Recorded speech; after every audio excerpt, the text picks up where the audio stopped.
After years of waiting, exile, betrayal, and civil war, David finally becomes king over the entire nation. He unites the tribes, conquers Jerusalem, and wins battles by listening to God. Okay, it's a chapter of fulfillment and fresh beginnings. Okay, so the first part of this chapter covers David is anointed king over all Israel. All the tribes of Israel come to David in Hebron and say, "We are your own flesh and blood." The Lord said, "You will shepherd my people and be their ruler." They anoint David as king over Israel. David was 30 years old when he began to reign, as Jesus was 30 when he started his journey, right? Reigned 40 years total, okay? 7.5 years over Judah and Hebron. 33 years over all Israel and Jerusalem.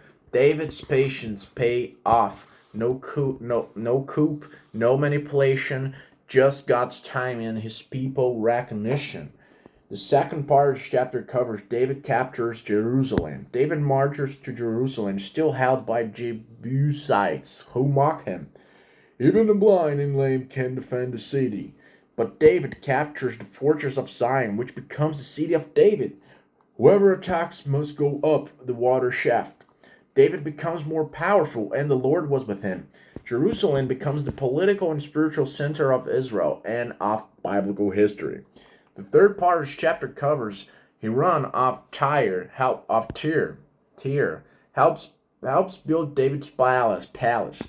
King Hiram of Tyre sends cedar logs, carpenters, and masons to build David's palace. Okay, David realizes the Lord had established him as king for the sake of his people Israel. David's rule is not about self-promotion, it's about serving God's people. The fourth part of the chapter covered David has more wives and children. David takes more wives and concubines in Jerusalem. He has several more sons, including Solomon, listed in later chapters, Nathan, ancestor of Mary, Jesus' lineage in Luke. While common in that line, David's growing herring will lead to family trouble later, right? So fifth part of the chapter covers the victory over the Philistines twice. The Philistines attack as soon as David's crowned king. David seeks God first, okay? Shall I go attack them? God says, "Go, I will hand them over to you." David defeats them at Baal Perazim. The Lord has broken out against my enemies like a flood. They attack again. David asks God again. This time God says, "Don't go straight up. Circle around and wait for the sound of marching and the three treetops.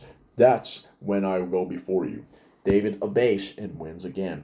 David doesn't rely on past victories. He asks again and God gives a different strategy.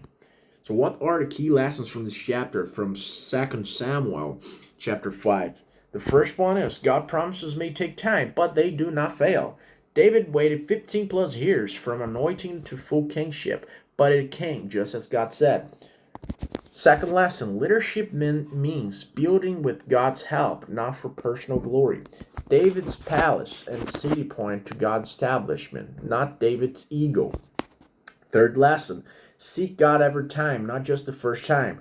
David prayed before every battle, even when the enemy was the same. Obedience trumps assumption, okay?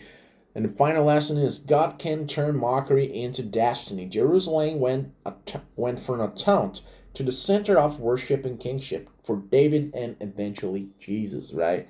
So David is finally crowned king over all Israel. He conquers Jerusalem, builds his place, grows his family, and defeats the Philistines, all while continually seeking God's guidance. The kingdom is united, and David rules with strength and dependence of God, right? So the next chapter, David brings the Ark of Covenant to Jerusalem, but not without tragedy, okay? Do you want to check this one out? See the next video. Drop the like, drop a comment and hit the like button, and I see you in the next one.